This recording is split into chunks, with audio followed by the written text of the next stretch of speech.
Only 2 days old, but already the Prutour has caught the imagination with crowds flocking to see the spectacle. It's attracted people from all over, and I mean all over.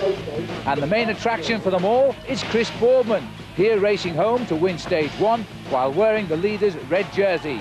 He has lifted himself beyond his expectations. Honestly, was that win a bit of a surprise? It was an absolute shock. Well, let's see if he can surprise again today, but even after 2 wins, his lead is only 9 seconds ahead of George Hincapie and Stuart O'Grady in third, 10 seconds back. So for stage 2, we've crossed the Tyne to Gateshead and now face 170 kilometres south to York. And what a route! The North Yorkshire Moors will deliver their jewels. The climbs of Westerdale and Rosedale Chimney await. It's a day of action for riders and team cars alike, and here's Paul Sherwin now to describe the gears the riders may choose. This is the ratio that the riders on the Prutour will use on the steep climbs. Now, nearly every team will use a 39-tooth chainring in the front, but the most important part is at the back here, and on the big steep climbs, they'll be using a 23-tooth sprocket, making a very low ratio. But this is the important part of the bike, because this is the part that the team mechanics can change on a daily basis to make sure that their riders have the ideal ratio for the big steep climbs along the roads of the Prutour. And after 32 kilometres, 4 riders were in the lead, and by the time they arrived at Westerdale, they had quite an advantage over the field. These are the legs of Jens Voigt on the GAN team of Chris Boardman. 56 is Chris Walker. Then we have Jonathan Wouters of the US Postal Service and Ludovic Auger of the Big Mat Aubervilliers team. It certainly is an ideal move for Chris Boardman, who's leading the main field at the moment, putting Jens Voigt into that early breakaway. But you can see he's surrounded by the US Postal Service, and that leading group felt 6 minutes and 20 seconds ahead. And that means that Chris Walker in the front group is the new leader of the Tour for the Bright Voice team, and that is a surprise and a very pleasant one for Chris. It certainly is, but as we look at the leading group of 4 riders here, one man in serious difficulties here, and in fact it's the Frenchman Ludovic Auger who's going off the back. Chris Walker, the new leader on the road in the Bright Voice jersey there in second position, looking quite comfortable. And we can't say the same about Jens Voigt here. He's suffering but hanging on, trying to do the perfect teammate job here for Chris Boardman. Jonathan Wouters is on form. He won a big race in the United States, the Redlands Classic. Further back, Chris Boardman looks to be climbing very, very well indeed now. He still has George Hincapie in this group, not too far behind him. Hincapie's teammate, Baranowski, is just on the shoulder there of Chris Boardman, and O'Grady is just behind him. O'Grady was looking very comfortable there, but this is a dangerous move by Jonathan Wouters, because he's already won the Redlands Classic in the United States of America this year. He's finished 6th overall in the circuit of the Sarthe, and he's a very experienced professional. He started off riding for a Spanish team, which went bankrupt, but now if he can just hold on, it may well be the turning point of the race. But Stuart O'Grady is a tower of strength today. This big man from down under, and a great friend and teammate of Boardman's, is trying to reduce the gap. He's already wearing that mauve jersey of sprint leader of this race, going out this morning just 10 seconds behind Chris Boardman, who rides alongside him. Back to the leaders. Well, Jonathan Voigt has been setting an awful lot of the pacemaking on the front here. Chris Walker in second position there, very comfortable, I think, and happy to be there. His own teammate was there before, Johnny Clay. He's been dropped and left behind, but for the moment, these 3 riders still have a massive margin over the chasing group. So we are high in the North Yorkshire Moors. Jens Voigt looking back and hoping soon you might see the red jersey of Boardman, but there's still an awful lot of work before that happens. But Stuart O'Grady here and Boardman are doing all of the work, and the US Postal team are just following.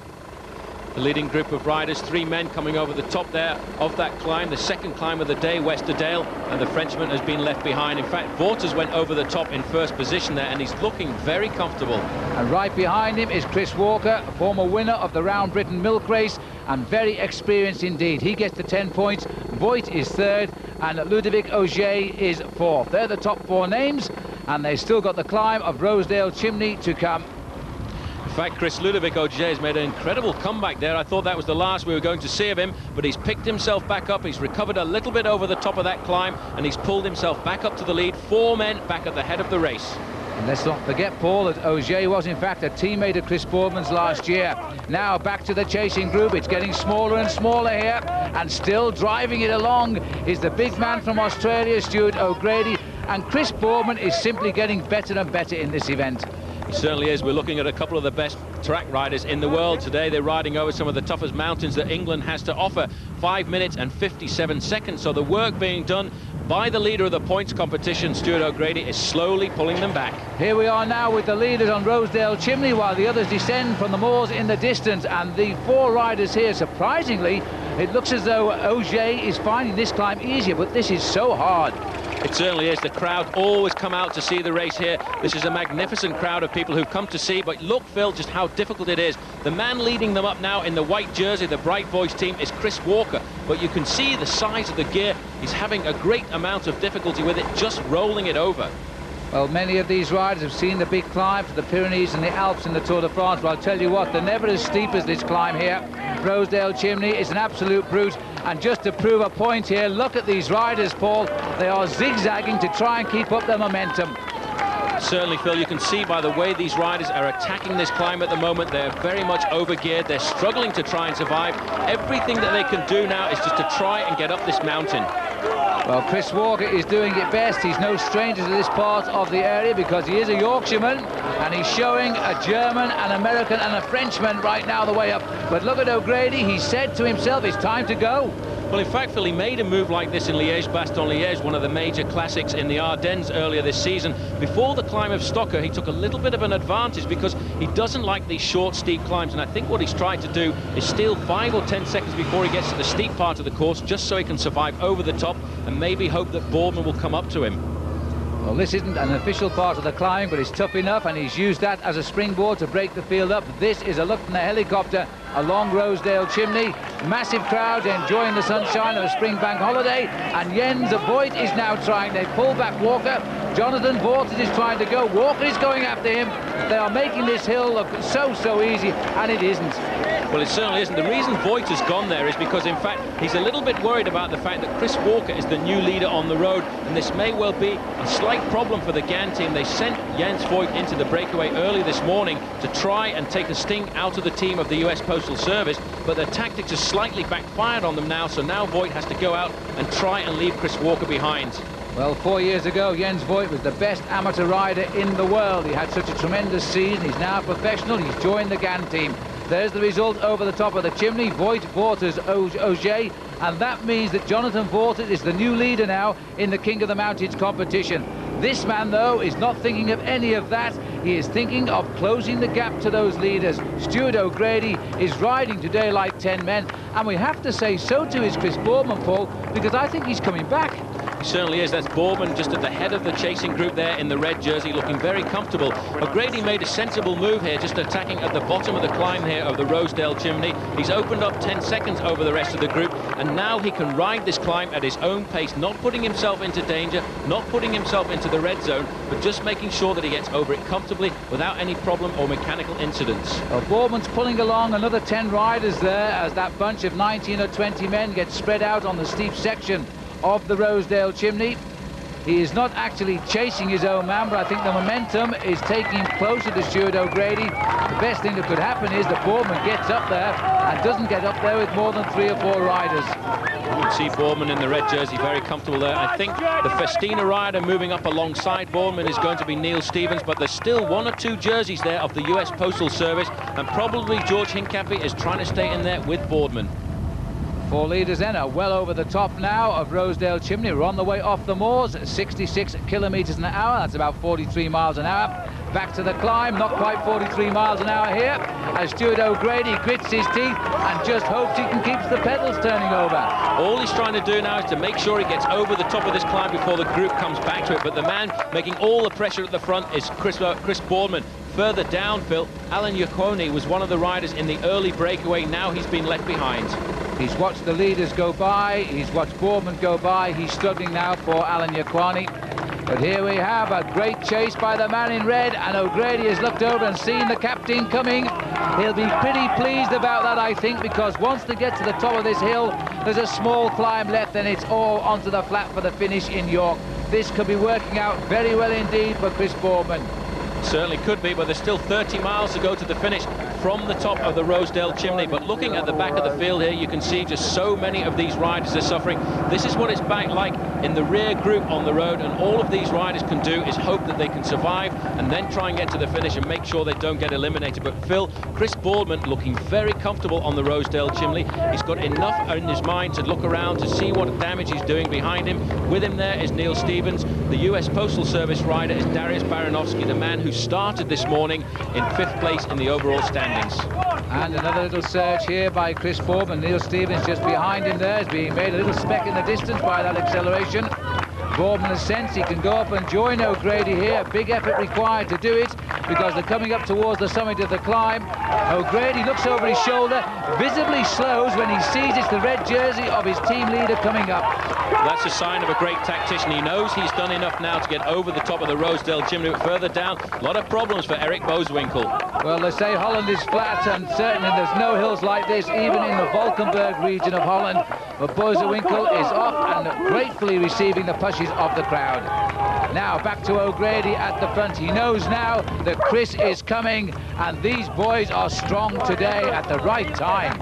They certainly are. In fact, a serious group starting to form here. This is going to be a counter-attack. Stuart O'Grady looking over his shoulder, now waiting for Boardman with Baranowski and Neil Stevens. This is Rob Hales for the Bright Boys team, and it gives you a chance to see just how difficult it is to get over these climbs here in the Yorkshire Dales. Go on, keep going, keep going, go on! Well, everybody's legs are aching just watching Rob Hales there, but these boys are sprinting to the top now.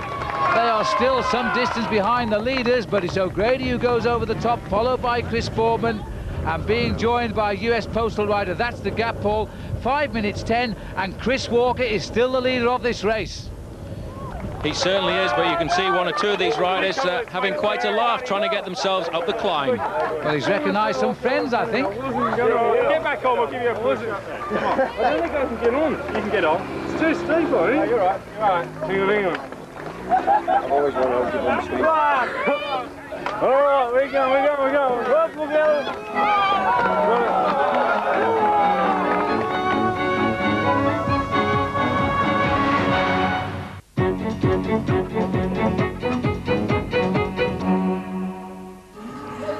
Welcome back. This is what the scene is like at the finish in York of the Prutour, and the cavalcade, which travels an hour ahead of the riders, is now in town, which means the race now is not all that far away. It's been showdown time on the North Yorkshire moors. The riders now entering into the village of Helmsley here. The 4 riders are still in the lead, but the big chase is on. It certainly is, and the next point they're going to come to is the sprint point. The sprint point here not really quite so important because the main leaders are a long way behind on the road. It'd be interesting to see, though, if Chris Walker in 3rd position actually goes for the sprint point here. 3 seconds on the line as they come up to the line in Helmsley. Well, at one stage today, and for a very long time, Chris Walker was in the red jersey, owned here for the time being at least by Chris Boardman. But the chase group, inspired by Boardman and the man in the Mo Sprinters jersey, Stuart O'Grady, is having its effect. The other rider here in our picture in 2nd place is Neil Stevens. Came here recovering from injury, and like the true pro he is, he's going so well. They are closing the gap.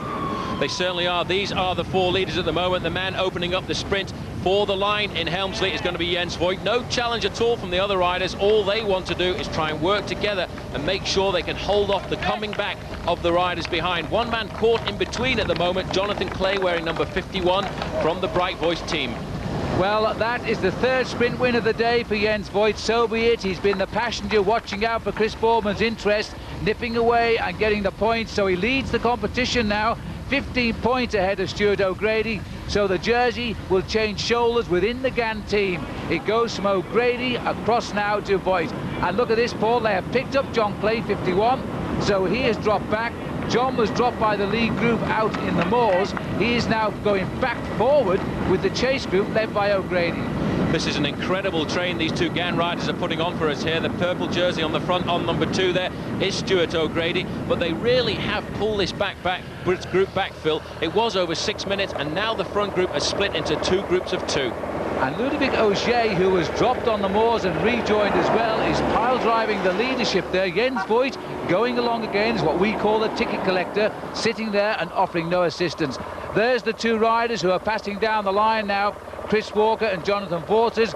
And just coming into view with the camera, there is the group of Boardmen, and they are coming back together. We are within the last 15 kilometres of the race. Certainly, and still it's the purple jersey on the front of O'Grady behind. Another chase going on as well. This is the US Postal Service here, led by Tyler Hamilton. Second place is George Hincapie, third in the overall standings. He wants to get back to Chris Boardman and Stuart O'Grady. So the US Postal Service here calling all of their troops to the front to try and nullify this breakaway. There is a real chance they will do it. They are 54 seconds behind the front of the race. Now it's coming together. This is the Boardman group. Up front are the two we saw, Chris Walker and Jonathan Waters. So the group is now back together, just two riders in front.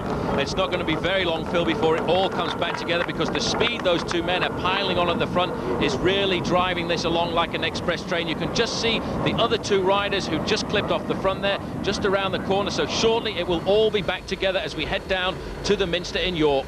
Well, there is the beautiful Minster in historic York, and as we look at the Minster, the lead group has in fact come together. So there is nobody in front now. Boardman's group has caught the last of the four escapers. And now, Paul, Boardman, the captain of the GAN team, is saying something to Stuart O'Grady. A little discussion going on between the two. These two riders have worked very well together over the last 30 miles to pull back the race, to pull themselves into a winning position. And it may well be that Boardman is saying to O'Grady, let me do a little bit more of the work. You have the best sprint. Well, this group is still coming back. George Hincapie is fighting valiantly to hold on to his second place overall. They're leading the chase on here all the way. Ekimov is the man doing it. This brilliant, brilliant Russian national champion, stage winner of the Tour de France, a world record holder. It's down to 45 seconds. Well, it was 1.5 minutes just a short while ago, down to 45 seconds. It really may well all come back in the finishing straight. Boardman in the red jersey doing a lot of work on the front. Look at the pained expression now on the face of Jens Voigt. Taking a back seat, probably under the instruction of Boardman, is the man in the purple jersey, Stuart O'Grady. Well, Voigt has taken a back seat. He now has to work in that lead group as we swing back here to Tyler Hamilton, trying to drag this man, George Hincapie, back into the race, because the gap has opened, but they are closing it down. You know, Hincapie could still save everything here. What a dramatic end. It's been a real battle in the moors, and it could all come back together in the finish. Just on 3 kilometres to go now, as the leaders are now 8 strong, are heading down towards Moulton Road and the finish, and the gap is down to around about 20 seconds. It's very close indeed. If George Hincapie could get himself back there and win the stage, he could be the new leader of the race this afternoon. All of the work on the front, though, is being done by the red jersey. You can see that is Chris Boardman. He's currently the leader of the race, but he's sacrificing all of his chances. The chase group coming round the corner here, just 20 seconds down. They also have 3 kilometres to go before the finish. Well, this should have been a decisive stage. It should have been the stage when everybody said Chris Boardman wouldn't make it. Well, just look at this now. Boardman has springboarded his teammate towards the line now. As Boardman drops away, O'Grady's going forward. Well, there's an attack came. This time it was Darius Baranovsky going across the front there, marked by the man in the purple jersey. That is O'Grady, another rider coming across. This is the best placed rider in the US Postal Service team. He was 5th this morning, trying to outfox everybody. Look how comfortable O'Grady is on his wheel, though. O'Grady has been simply superb today, and he's now, I think he's been told by Chris Boardman, you've got to try and win this, mate, and he's gone forward with the break, and they are going. This is the chase group. You can see the others in the front. This race is going to be ever so close when we get to the line. Well, this is Boardman now leading him round the corner on his wheel. One of the other US Postal Service riders, it must be Waters, because he's been caught out in the split. Looking up the long straightaway, the leading group now of 5 riders coming together with just 1 kilometre left to go. On the back there, number 11, is the Festina rider, Neil Stevens.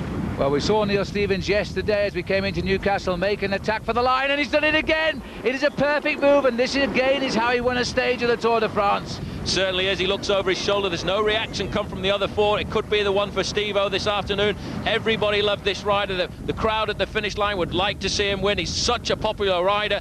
Looking over his shoulders now, Baranovsky trying to see just what the reaction is from behind. This could be what Steve-O needs. He's got around about 10 seconds over the 3 riders chasing. So Stevens, in fact, we can see it, has been brought back, so he's been caught, and he must be able to see the line here. Stevens, if we look at the pictures on the left now, and he has been caught by the chase group. Baranowski is in there as well. Jonathan Clay, who rode so well, is on the wheel now, and right at the back of the group is Stuart O'Grady, with the rest of the race chasing them down. This is going to be a tremendous sprint finish, and it looks as though Johnny Clay is going to have a go on the left. He's had a wonderful day. O'Grady's on his wheel, trying to come to the middle, and he's been hooked. Clay has pushed him out to one side, but O'Grady gets through. He gets the bonus of 10 seconds. He is going to be the new leader of the Tour, because clearly there is a time gap back to the rest of the race. Here comes Chris Boardman now. The clock is counting down the gap. 13 seconds it is, and that'll be his deficit now behind Stuart O'Grady tonight. And look at George Hincapie's group. They were right on the back wheel there of Chris Boardman. This race is still a battle of seconds. These guys, well, are they friends or what? They really did work the race over today, and Chris Boardman must feel great. This is how it happened, Paul. The two strong men, the resistance of Chris Boardman, the pure strength of Stuart O'Grady. They decided the race today, and when they got to the front, they decided how it would all come about in the end. And you know, if Johnny Clay won today for that manoeuvre there, he would have been relegated. I feel certain of that. But it didn't matter, because Stuart O'Grady got the stage win. Terrific ride by O'Grady. He salutes the crowd and gets his second win of the year. Johnny Clay second, Ludovic Augier third, and Darius Baranowski is fourth.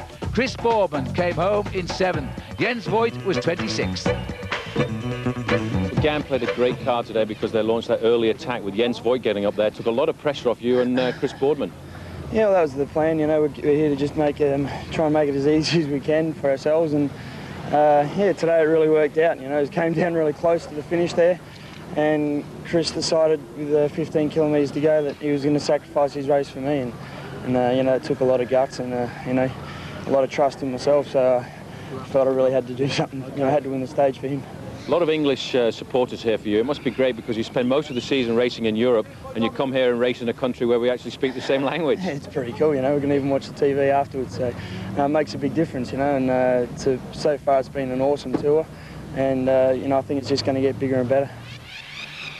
Good on you, Stewie. Well, let's have a look at this. O'Grady is the race leader. Boardman is second at 13 seconds. Baranowski is up to third. Hincapie is down to fourth. And Neil Stevens is there now in fifth. And so too is Chris Newton. A great ride by him. And the evergreen Sean Yates, who really has only just made a comeback for this race, is still in 33rd place. On the podium, the race leaders have changed tonight. The red jersey is now on the shoulder of O'Grady. Points is also O'Grady. Sprint is Voigt, and Mountains Porters. And there'll be no tears in the gang camp tonight, because Chris Boardman and Stuart O'Grady are the best of friends, and this race remains a matter of seconds. Now we're on to stage number 3. The riders moving from Manchester over Home Moss itself in the Pennines, then into the Trough of Bowland, and then the long flat road to Blackpool. This is a very competitive race. It's a great race. Stay with it here on Sky Sports. Goodbye.